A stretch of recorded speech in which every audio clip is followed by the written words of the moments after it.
ಶೋಷಿತರ ದಲಿತರ ರಕ್ಷಣೆಗೋಸ್ಕರ ಸಾಮಾಜಿಕ ನ್ಯಾಯಕ್ಕೋಸ್ಕರ ಒಂದು ಅಡಿಪಾಯ ಹಾಕಿದ್ದಾರೆ. ಆ ಒಂದು ಉದ್ದೇಶಕ್ಕೋಸ್ಕರ ಅವರು ಕಾನೂನು ತಿಳ್ಕೊಳ್ತಾರೆ, ಕಾನೂನು ಇದು ಮಾಡಿದ್ರೆ ಒಂದು ಇದರಿಂದ ಅಂದ್ರೆ ಆ ಸಂವಿಧಾನ ಬರೆಯಲಿಕ್ಕೆ ಆಗ್ತಿದೆ. ನಾವು ಬದುಕ್ತಾ ಇರೋದು ಎಲ್ಲ ಒಂದು ವರ್ಗದವರು, ಎಲ್ಲ ನಮ್ಮ ಜನಸಾಮಾನ್ಯರು ಬದುಕ್ತಿರೋದು, ಎಲ್ಲರೂ ಬದುಕ್ತಿರೋದು ಸಂವಿಧಾನದ ಅಡಿಯಲ್ಲಿ. ಆ ಒಂದು ಉದ್ದೇಶಕ್ಕೋಸ್ಕರ ಈ ಕಾನೂನು ಅಂತ ವಿಶ್ವವಿದ್ಯಾಲಯ ಇದಕ್ಕೆ ಅಂಬೇಡ್ಕರ್ ಹೆಸರು ಇಟ್ಟರೆ ಮಾತ್ರ ಅದು ಒಂದು ಸ್ಫೂರ್ತಿ ಸಿಕ್ಕಂಗಾಗುತ್ತೆ ಮತ್ತು ಅವ್ರಿಗೆ ಒಂದು ಗೌರವ ಸಲ್ಲಿಸಿದಂಗಾಗುತ್ತೆ ಅನ್ನೋ ಉದ್ದೇಶಕ್ಕೋಸ್ಕರ ನಾವು ಈ ಸುದ್ದಿಗೋಷ್ಠಿಯನ್ನು ಕರೆದಿದ್ದೇವೆ. ಮತ್ತು ಈ ಸರ್ಕಾರಕ್ಕೆ ಕೆಲವು ಯುವ ವಕೀಲರು ಒಂದು ಬೇಡಿಕೆಗಳಿದೆ. ಯುವ ವಕೀಲರ ಬೇಡಿಕೆಗಳು ಏನಿದೆ ಅಂತ ಇದ್ದಾವೆ ಅಂದರೆ, ಈಗೆಲ್ಲ ಒಂದು ಯೂನಿವರ್ಸಿಟಿಗೆ ಇರುವಂಥದ್ದು ಅಂಬೇಡ್ಕರ್ ಹೆಸರಿರಬೇಕು. ಮತ್ತು ಈಗ ಯುವ ವಕೀಲರು ಏನು ಈಗ ತಾನು ಎಲ್ಲೇ ಮುಗಿಸ್ಕೊಂಡು ಹೊರಗೆ ಬಂದಿರ್ತಾರೆ, ಅವರಿಗೆ ಹಾಸ್ಟೆಲಲ್ಲಿ ಸೇರ್ಕೊಂಡಿರ್ತಾರೆ. ಹಾಸ್ಟೆಲಲ್ಲಿ ಬಿದ್ದ ತಕ್ಷಣ ಅವರು ವಕೀಲ ವೃತ್ತಿಗೆ ಬಂದ ತಕ್ಷಣ ಅವರಿಗೆ ಒಂದು ಗ್ರಾಮೀಣ ಭಾಗದಂಥ ಒಂದು ಬಡ ವಿದ್ಯಾರ್ಥಿಗಳು ಇರ್ತಾರೆ, ಬಡ ಯುವ ವಕೀಲರು ಇರ್ತಾರೆ.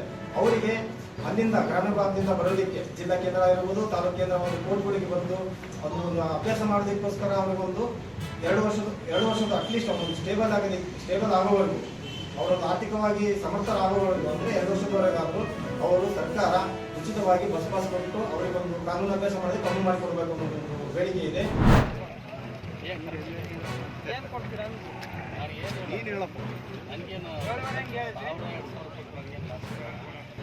ಎನಿ ಕ್ಲಾಸು ನಿಮ್ಮ ಕ್ಲಾಸ್ ಕಲಿತು ಸುಮ್ಮನೆ ಬಂದಿದ್ದೀವಿ.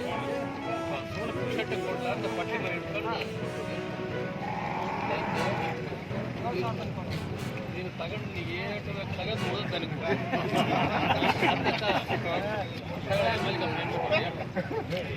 ಲೆಕ್ಕ ಹಾಕಿ ಕೊಟ್ಬೇಡ.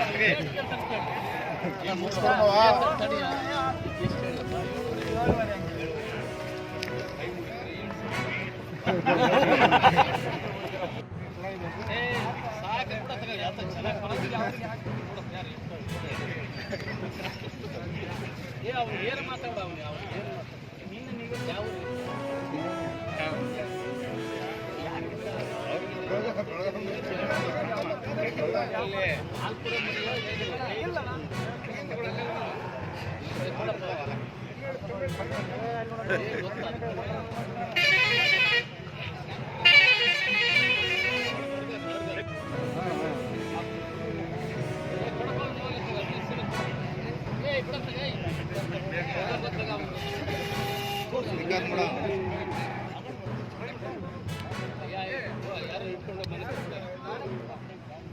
ಮತ್ತೆ ದಾರಿ ಬಿಟ್ಟು